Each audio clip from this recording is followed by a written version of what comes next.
Salut à tous, j'espère que vous allez bien, moi ça va. Tout d'abord, je voulais prendre quelques instants pour vous remercier pour votre fidélité et pour vos messages de soutien qui sont assez réguliers, donc ça me touche énormément et je voulais vous dire merci pour ça. Aujourd'hui, on teste un bracelet, le roi des bracelets low cost, c'est le Xiaomi Mi Band 5.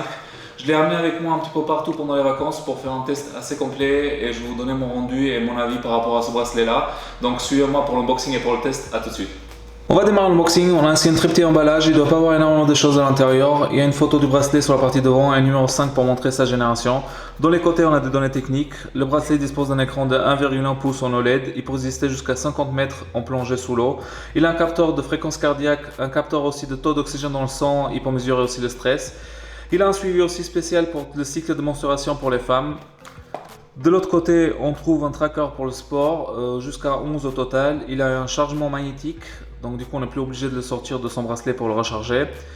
Il a aussi un suivi du sommeil et sa batterie peut durer jusqu'à 14 jours en utilisation normale. À l'intérieur, on a un manuel d'utilisateur en plusieurs langues. Celle-ci c'est la version globale.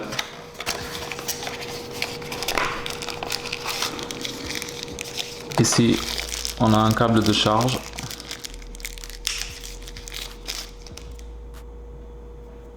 En USB. Et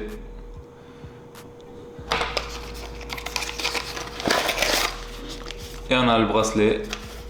C'est tout ce qu'il y a à l'intérieur.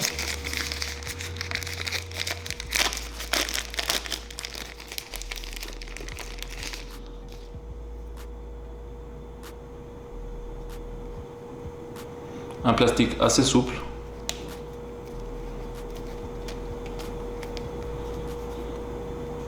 On voit aussi que l'écran est un petit peu plus grand que les générations précédentes. Et c'est vraiment très léger.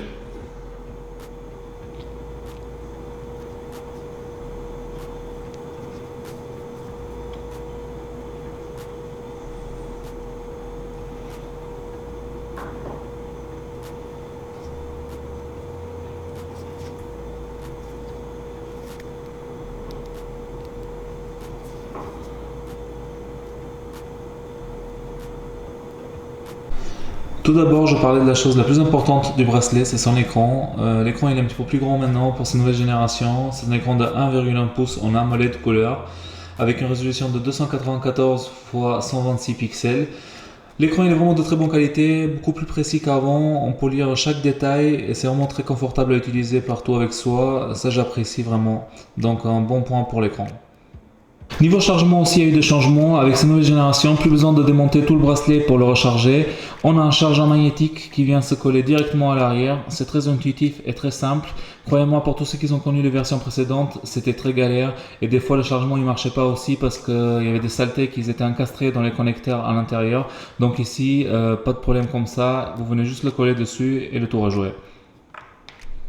Même avec un écran plus grand, le bracelet il est quand même assez discret pour les femmes ou pour les hommes. C'est vraiment du passe-partout avec un poids de 11,9 grammes. Il se fait oublier pendant les séances de sport ou pendant le sommeil et la nuit. Les plastiques ils sont aussi très souples, plus souples que les versions précédentes. Anti-trace de doigts et ils résistent vraiment très bien aux rayures. Donc n'ayez pas peur d'utiliser tous les jours pour n'importe quelle activité sportive. C'est ce que je fais et elle craint rien. Vraiment elle est très résistante.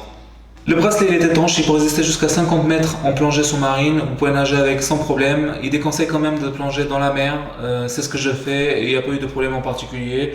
Il résiste très bien à l'eau salée, donc vous pouvez tout faire avec, il craint rien. Ça fonctionne toujours très bien et il est vraiment très étanche.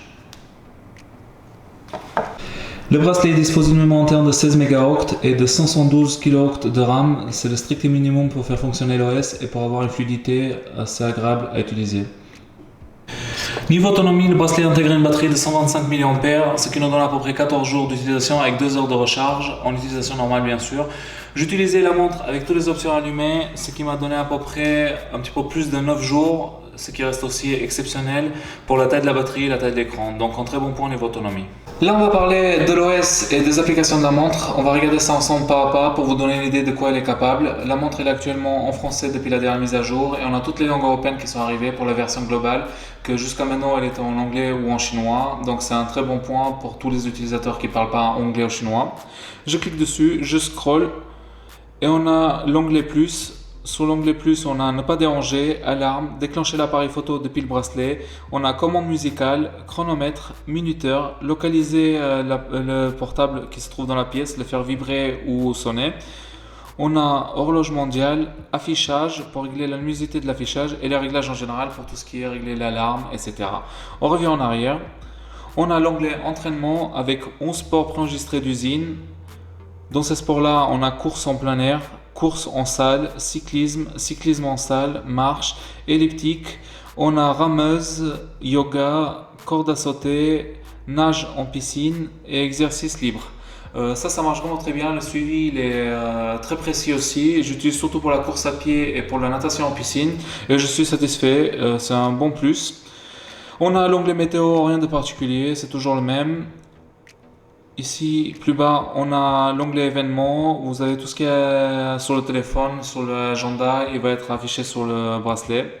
Rien de particulier non plus. On a l'onglet respiration qui se trouve aussi sur l'Apple Watch. Ça peut aider certains à se calmer avec des exercices de respiration ou des gens stressés. Je sais que ma femme l'utilise souvent, moi pas assez. Mais ça pourrait être un plus pour des personnes qui sont quand même assez actives et assez stressées. On a l'onglet stress, d'ailleurs on parlait de stress, cet onglet-là il marche pas forcément, j'ai testé sur moi, il me dit que je suis stressé mais c'est pas le cas, ou peut-être c'est vrai et je me rends pas compte, mais en tout cas je trouve qu'il marche pas super bien.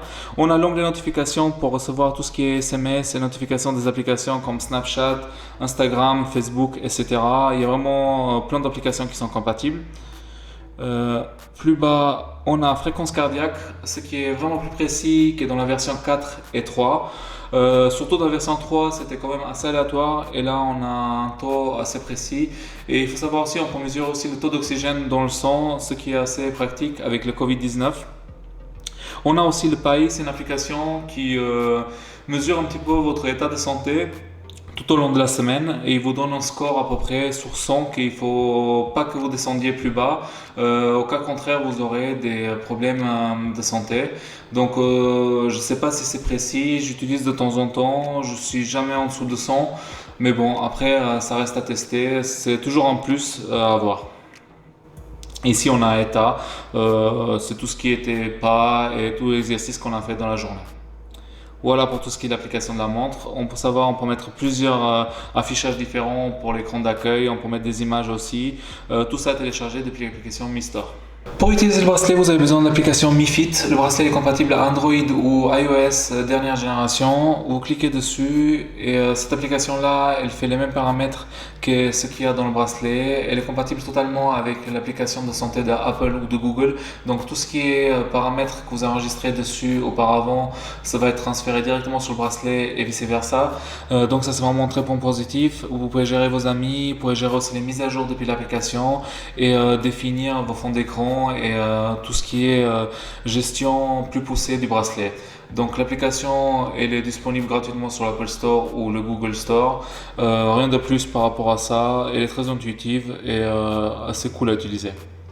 On arrive à la fin du test, on a ici un bracelet vraiment très abouti, d'année en année il devient encore mieux et avec Xiaomi ils ont très bien compris, pour un prix dérisoire vous avez quelque chose qui s'approche du haut de gamme et c'est vraiment en plus pour le consommateur, c'est un de mes bracelets préférés, il craint rien, on peut l'utiliser dans toutes les conditions et même dans le cas où il se casserait, pour un prix de 30 euros vous pouvez le remplacer facilement, donc que du plus pour ce bracelet là. Si vous avez aimé la vidéo n'hésitez pas à liker et vous abonner à la chaîne et à très bientôt pour une nouvelle vidéo test sur Tech.